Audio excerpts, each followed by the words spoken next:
The third aide in 7 days was sobbing. It was not a quiet type of crying. It was the loud, uncontrollable kind of sobbing that echoed through the matte black marble halls of Caldwell Apex, bouncing off the glass walls of the 70th floor like an emotional fire alarm. "You are dismissed," said Timothy Caldwell, his voice as sharp as the titanium frame of his customized chair. His wheelchair was perfectly positioned behind the obsidian desk. He did not need to stand to command a room. His ice blue eyes did all the work. "But Mr. Caldwell, I only took 7 minutes to locate that market report, and it took 9. He checked his thin bezel smartwatch. "Inattention to detail is non-negotiable in this company, Mr. Ellis. Human resources will process your exit. Have a good day." The door had barely closed when the whispers began. On the other side of the soundproof glass, curious faces multiplied like frightened rabbits. Assistants, analysts, even the head of the legal department had abandoned their briefs to witness yet another scene. 7 in 7 days? Murmured a nervous intern adjusting her headset. That's a new personal record even for him. "Mr. Sanchez lasted 6 hours on Monday," whispered Mr. Vance of Acquisitions, pretending to examine a spreadsheet. "He was fired because he hummed a tune while shredding documents." "Miss Porter lasted until Tuesday lunch," added Miss Kim, the head of finance. "She brought decaf coffee. He hates decaf. No one survives a full week with Mr. Caldwell," she concluded, shaking her head. "No one." Inside the office, Timothy turned his chair toward the large window. The steel city skyline stretched at his feet, a cold landscape he ruled. Since the injury—no, he did not call it an injury. He called it the inefficiency. Nothing had been the same. And if he demanded perfection from everyone around him, it was because his own body had decided not to cooperate. Marcy Caldwell had not been invited to her son's office in 3 months.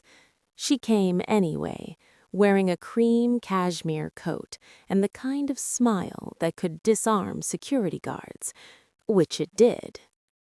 "Mrs. Caldwell," said the receptionist, nervously rising, "Mr. Caldwell is not expecting—" "He never expects me, dear. That is precisely why I come."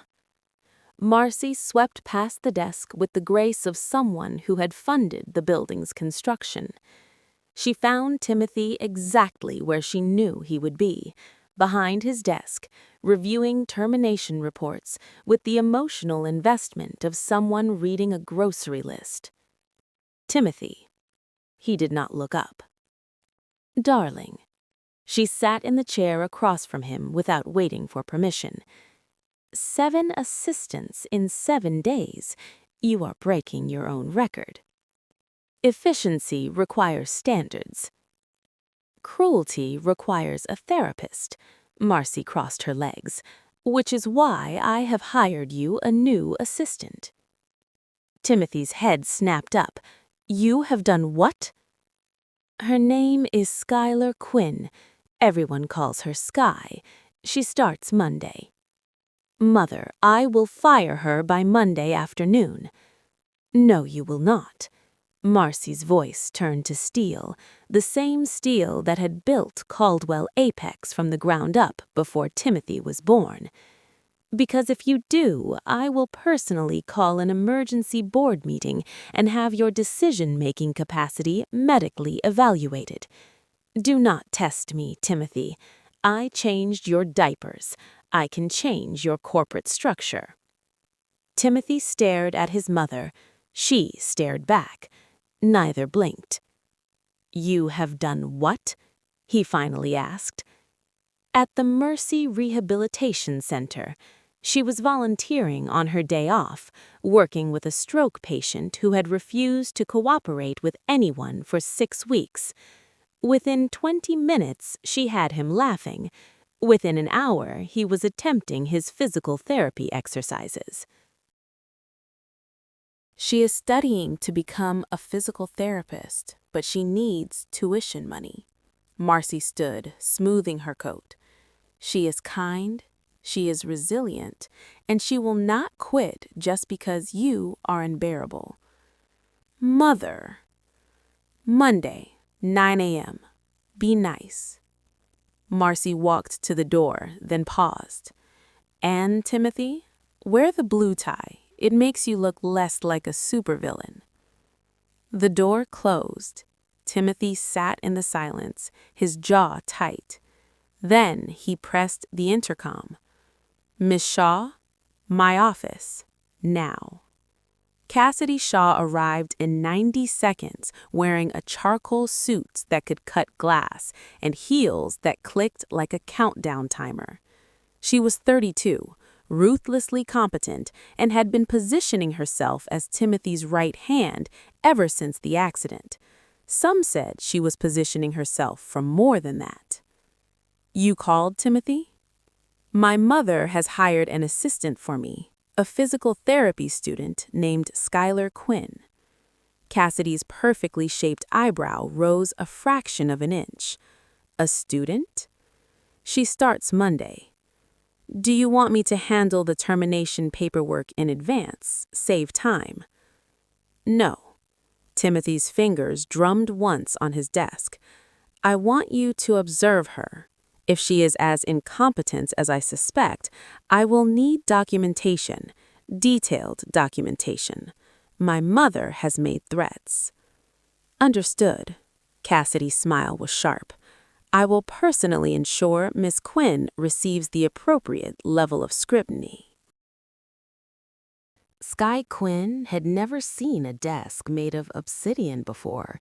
She had never seen a 70-story building before either, or a private elevator that required both a fingerprint and a retinal scan. She definitely had never seen a man who could make absolute silence feel like a weapon. You are late, said Timothy Caldwell. It was 8:59 a.m. I am early, Sky replied, glancing at her phone, by 45 seconds. In my office, punctuality is defined as 5 minutes before the scheduled time.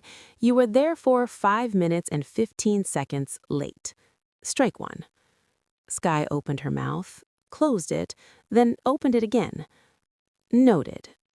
Timothy gestured to a smaller desk positioned at a 90-degree angle to his own.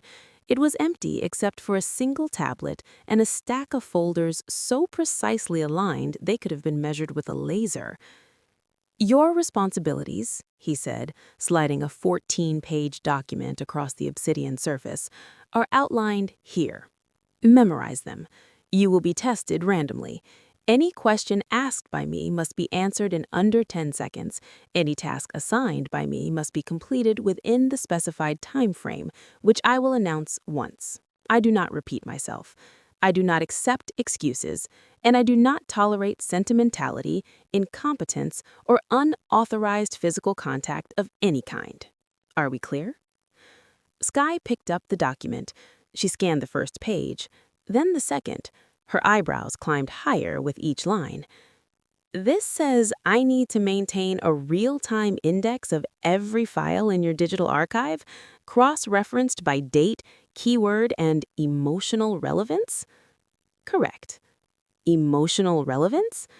If a file relates to a sensitive acquisition, a terminated employee, or a personal matter, it is coded red.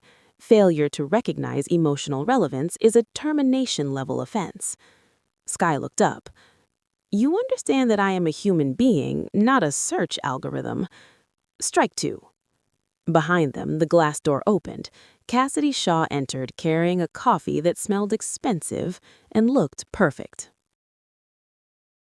Good morning, Timothy, Miss Quinn. Cassidy's smile was bright and utterly empty. I thought I would stop by to see how onboarding is progressing.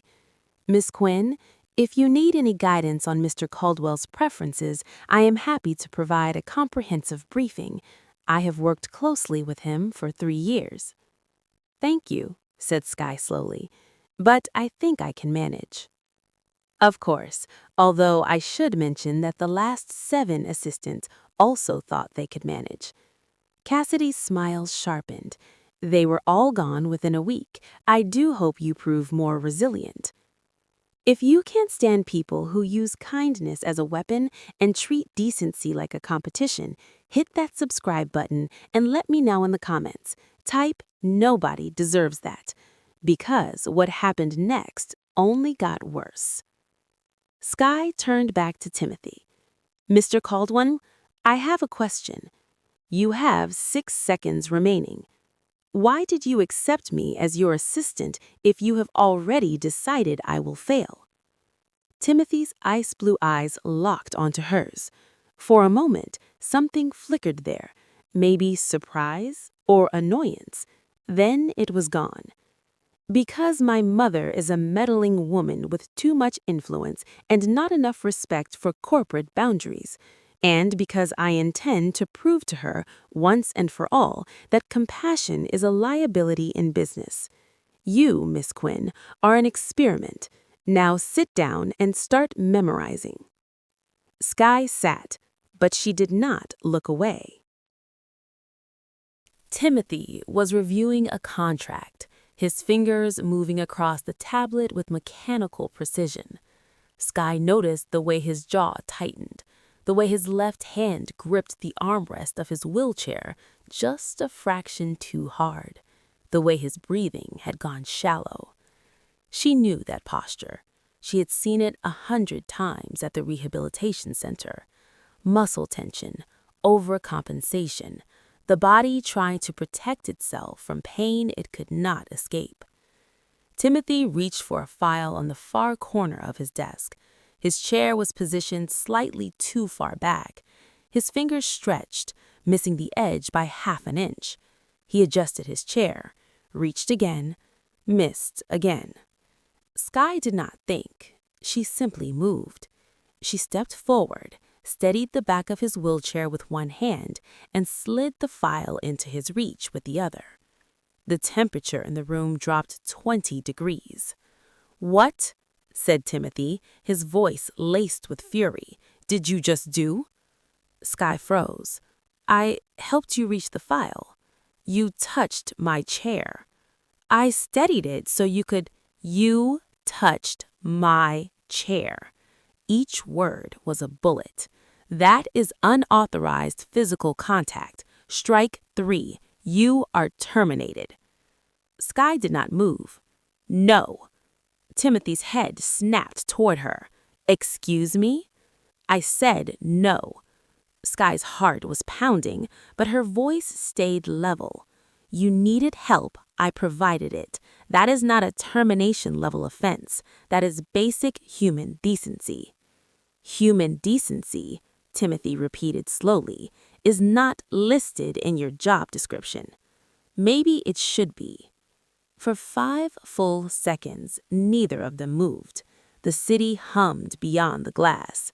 Somewhere, far below, a car horn echoed. Then Timothy turned his chair away from her. "Get out of my office." "Mr. Caldwell." "I said get out." Sky left, but she did not go home.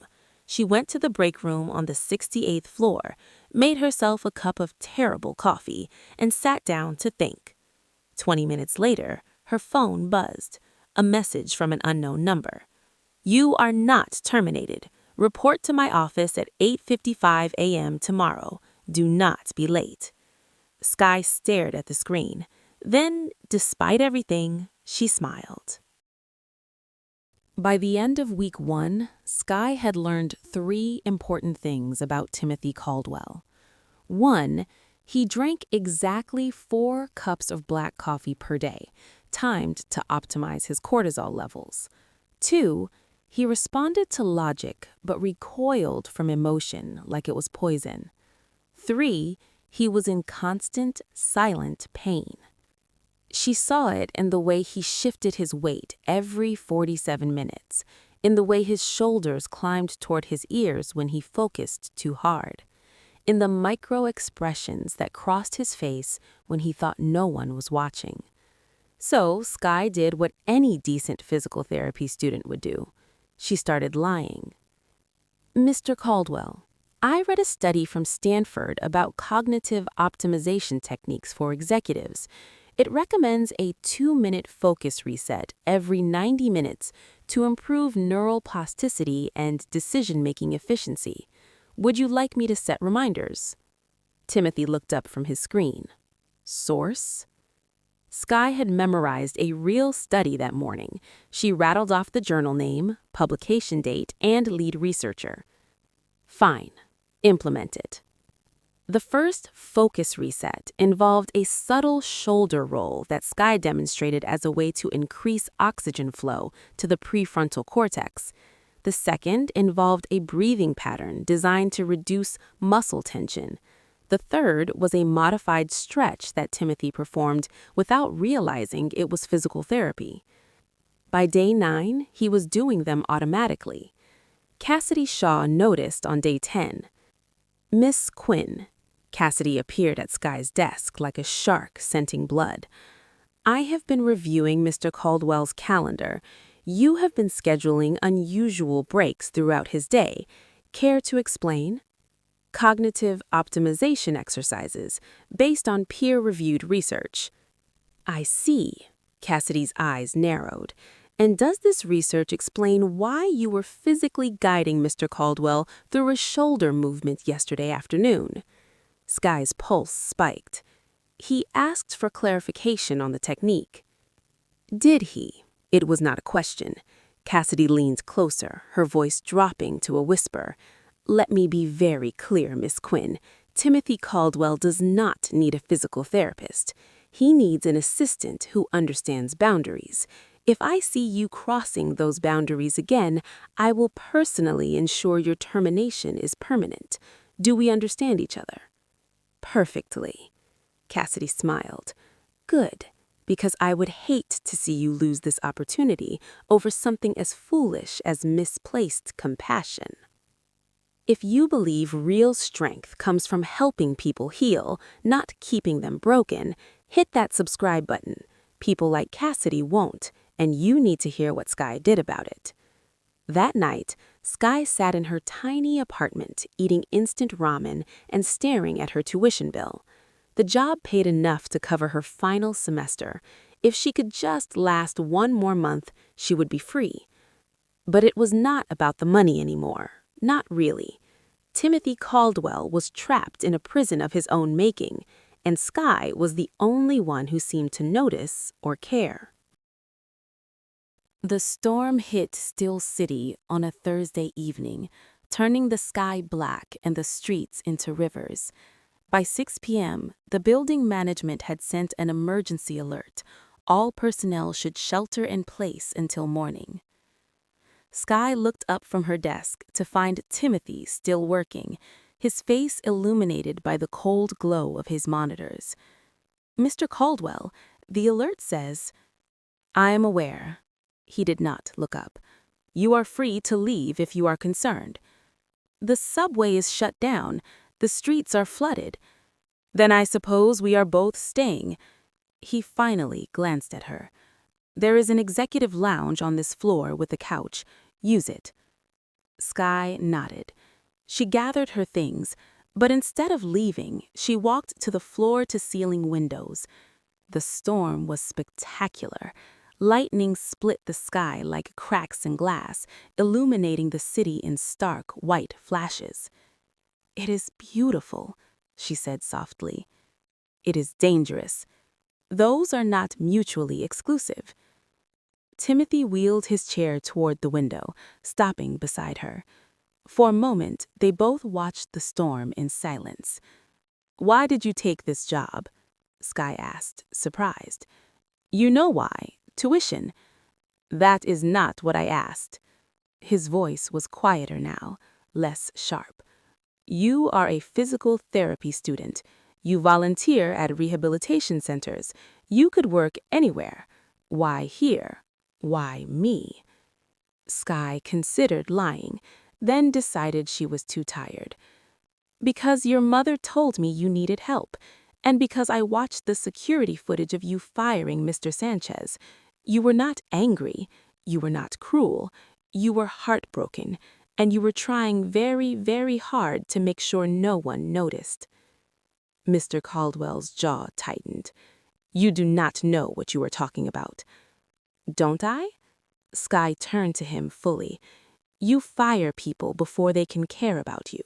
You demand perfection because you think your body failed you, and if you are perfect in every other way, maybe it won't matter. You have built an entire empire on the idea that vulnerability is weakness. But Mr. Caldwell, you are not weak. You are scared, and that's okay. You are out of line." "I am honest. There is a difference." Timothy stared at her. His hands gripped the armrests of his chair so hard his knuckles went white. "I was supposed to hike the Appalachian Trail," he said suddenly. His voice was raw. "After my 30th birthday, I had planned it for 2 years. I was going to disconnect, spend 3 months in the wilderness, and figure out who I was outside of this company. The accident happened 1 week before I was supposed to leave. A drunk driver ran a red light. My car flipped 3 times. I woke up in the hospital, and the doctors told me I would never walk again. So I did not get to hike the trail. I did not get to disconnect. I just got to realize that my entire life had been reduced to this chair, this office, and the pity in everyone's eyes." Sky's throat tightened. "I do not pity you." "Then you are the first." "No, I am just the first person you've let close enough to see the difference." Timothy looked away. The storm raged outside. Inside, something fragile and dangerous hung in the air between them. "Your shoulder tension is worst on Thursdays, usually around 3 p.m. That is when you have your executive briefings, and you overcompensate by sitting too rigidly. If you let me, I could teach you some real physical therapy. Not the ones I've been sneaking into your schedule. Actual physical therapy." "Why would you do that?" "Because you deserve to feel better, even if you do not think you do." Timothy turned his chair toward her. His ice blue eyes searched her face. "1 session," he said finally. "Tomorrow, after hours. If you tell anyone." "I would not." "Good." He wheeled back toward his desk, but paused. "And Miss Quinn, thank you for staying." Sky smiled. "Thank you for not firing me. The week is not over yet." But his voice had lost its edge. The session started small. 15 minutes after everyone else had gone home, Sky would guide Timothy through carefully chosen exercises designed to maintain his upper body strength and reduce chronic pain. He never complained. He never quit halfway through. He simply did the work with the same ruthless efficiency he applied to everything else. By week 3, Sky had stopped thinking of him as her boss. She had started thinking of him as Timothy. That was when everything went wrong. The quarterly board meeting was supposed to be routine. Timothy had prepared for weeks, memorizing every data point, anticipating every question. Sky sat in the back of the conference room, taking notes, watching him command the space with the same cold precision he always did. Then, Marcus Hale, the CFO, brought up the accident. "I think we need to address the elephant in the room," Marcus said, his tone falsely sympathetic. "Timothy, we all admire your resilience, but the board has concerns about your ability to lead during a crisis. If something were to happen, a fire, an evacuation, a physical emergency, can you guarantee you would not be a liability?" The room went silent. Sky watched Timothy's face, watched the micro-expression of pain flicker and vanish, watched his breathing go shallow. "Mr. Hale," Timothy said evenly, "I have led this company through 3 recessions, 2 hostile takeover attempts, and a market crash. My ability to lead has nothing to do with my legs and everything to do with my mind. If you disagree, I invite you to review our stock performance over the past 3 years. Of course, I just think Timothy's hand started to shake, just slightly, just enough for Sky to notice. She knew that tremor, panic attack, triggered by memory, by trauma, by the feeling of being trapped. Sky stood, walked to the front of the room, crouched beside Timothy's chair, and placed one hand on the armrest, a clear, deliberate touch. "Mr. Caldwell," she said quietly, her voice pitched only for him. "Look at me, not at them, at me." His eyes snapped to hers, blue and furious and terrified. Breathe in for 4 counts. Hold for 4. Out for 4. You know this. You have done this. He breathed. Once, twice. The shaking stopped. Sky stood, turned to face the board, and smiled pleasantly. "Gentlemen, Mr. Caldwell will take a 5-minute recess. Please help yourselves to coffee."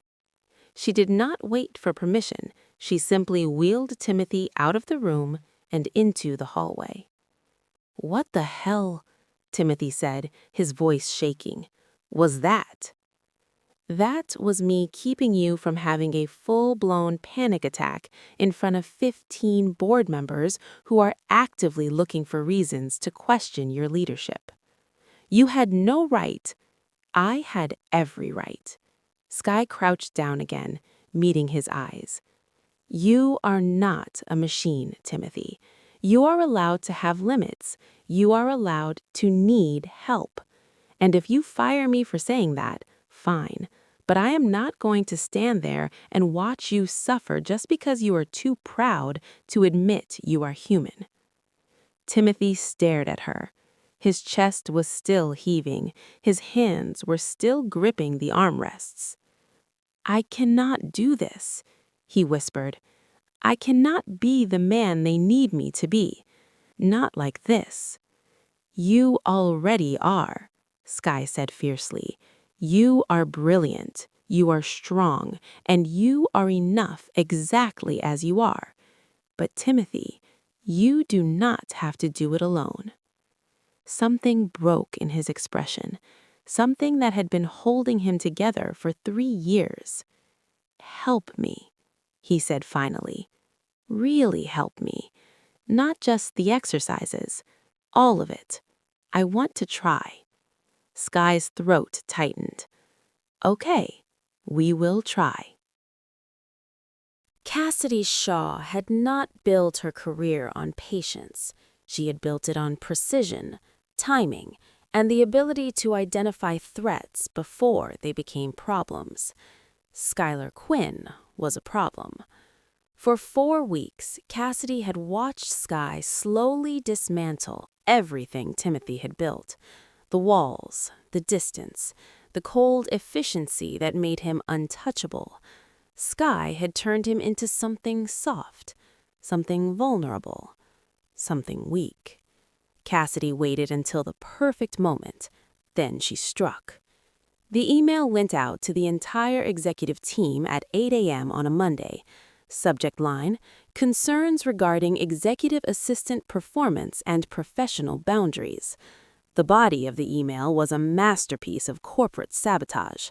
Cassidy detailed every unauthorized physical therapy session, every inappropriate touching of company property, Timothy's wheelchair, every moment Sky had overstepped her role as administrative support.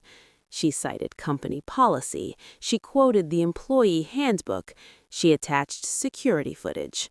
By 9 a.m., HR had scheduled an emergency meeting. By 10 a.m., Timothy was furious. "You had no right," he said, his voice dangerously quiet. Sky stood in his office, her hands trembling but her chin up. "I was helping you. You were making me look weak." Cassidy sent that footage to the board, Sky. The board. Do you understand what you have done? They already question whether I am fit to lead. Now they have evidence that I need physical assistance during work hours, that I am not capable of managing my own limitations. That is not what the footage shows. That is exactly what it shows. Timothy slammed his hand on the desk. It shows me being coddled, managed, treated like an invalid by my assistant. And now Cassidy is using it to launch a formal inquiry into my leadership capacity. She is positioning herself for my job, Sky, and you have given her the ammunition to take it. Sky's eyes filled with tears. I was trying to help. I did not ask for your help. I asked for you to do your job. My job? My job was to watch you suffer in silence, to pretend I did not notice you were in pain, to let you destroy yourself trying to prove you do not need anyone? Sky's voice cracked. I'm sorry if caring about you is inconvenient, Timothy, but I'm not sorry for doing it. You are fired. The words hung in the air like smoke. Sky nodded slowly. Okay. Okay? Yes, okay. She pulled a folded piece of paper from her pocket and placed it on his desk. That is a physical therapy regimen. It is progressive, it is challenging, and if you do it every single day for the next 6 weeks, you might regain some voluntary movement in your legs. Not much, maybe not enough to walk, but enough to feel like yourself again. So you do the exercises, Timothy, and when you can complete that final movement, the one at the bottom of the page, you call me. Not before. She turned to leave. Sky. She stopped, but did not turn around. I am sorry, Timothy said, quietly. So am I. The door closed behind her. For 3 weeks, Timothy Caldwell told himself he had made the right decision. Cassidy's inquiry had been quietly dropped as Timothy provided evidence that all physical therapy sessions were voluntary and occurred outside of work hours. The board had accepted his explanation. The stock price had stabilized. Everything had returned to normal. Except Timothy could not sleep. He kept seeing Sky's face, the way she had looked at him in the hospital hallway, the way she had believed in him when he could not believe in himself. He kept thinking about the folded piece of paper she had left him, the exercises she had designed specifically for him. On day 4, he tried the first one. On day 7, he could complete the first set without stopping. On day 14, he moved to the second level. On day 21, he stood. It was not graceful. It was not easy. His legs shook violently. His arms screamed with effort, and he collapsed back into his chair after 3 seconds. But he had stood. Timothy sat in his empty office, his chest heaving, his eyes burning. Then he reached for his phone. Sky answered on the 3rd ring. Hello? I did it. His voice was raw. The final exercise. I stood for 3 seconds, but I stood. Silence on the other end. Then quietly, I am proud of you. Sky, Timothy stopped, started again. I was wrong. About everything. I thought needing people made me weak. I thought vulnerability was failure. But you were right. I was not weak. I was scared. And I hurt you because I was too much of a coward to admit that I needed you. Not as an assistant, not as a therapist, as the person who makes me want to be better. Timothy, I love you, he said simply. I'm in love with you, and I do not expect you to forgive me. I do not expect you to come back, but I needed you to know that you changed my life. You gave me hope when I thought I had none left, and I will spend the rest of my life trying to be worthy of that gift. For a long moment, Sky said nothing. Timothy could hear her breathing, could imagine her standing in her tiny apartment, holding the phone with both hands. "What time is it?" she finally asked. Timothy frowned. "What? What time is it right now?" 10:32 p.m. "Why?" "Because I'm about to break my personal record for longest commute at night. Do not move, Timothy Caldwell. I'm coming over." The line went dead. Timothy stared at his phone. Then, despite everything, he smiled. Sky arrived 40 minutes later, slightly out of breath and completely beautiful.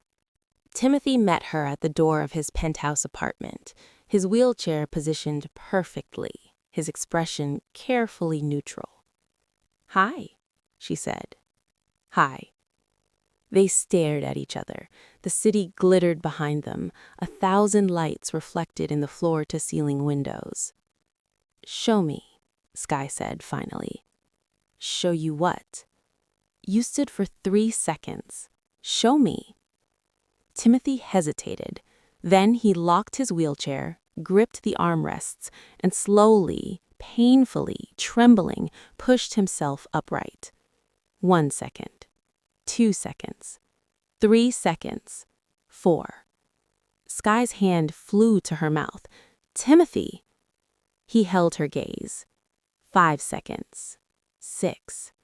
His legs buckled. Sky lunged forward, catching him, guiding him back into the chair. They were breathing hard, tangled together, her hands on his shoulders and his hands gripping her arms. "I am going to walk again," Timothy said fiercely. "It might take months, it might take years, but I am going to walk. And when I do, the first thing I am going to do is walk to you and ask you to marry me properly, on my feet, looking you in the eye." Sky laughed, tears streaming down her face. "You are already looking me in the eye, you ridiculous man." "Sky Quinn, will you?" "Yes." She kissed him before he could finish. "Yes, to everything, to all of it." They stayed that way for a long time, wrapped in each other, the city glowing around them like a promise. 6 months later, Timothy Caldwell took his first unassisted steps down the aisle of a small chapel. His mother sobbed in the front row. Cassidy Shaw had resigned 3 months earlier to pursue other opportunities. The board had unanimously voted to renew Timothy's contract as CEO. But none of that mattered. What mattered was Sky, standing at the end of the aisle in a simple white dress, her smile brighter than anything Timothy had ever built. What mattered was the way his legs shook with effort, but held steady. What mattered was that he was walking to the woman who taught him that strength was not about standing alone, it was about having someone worth standing for. If you watched or listened up to this point, comment the country you are watching this from. Represent your country. "You are late," Sky whispered when he finally reached her, her eyes dancing with joy. Timothy smiled. "I am exactly on time." And for the first time in 3 years, he meant it.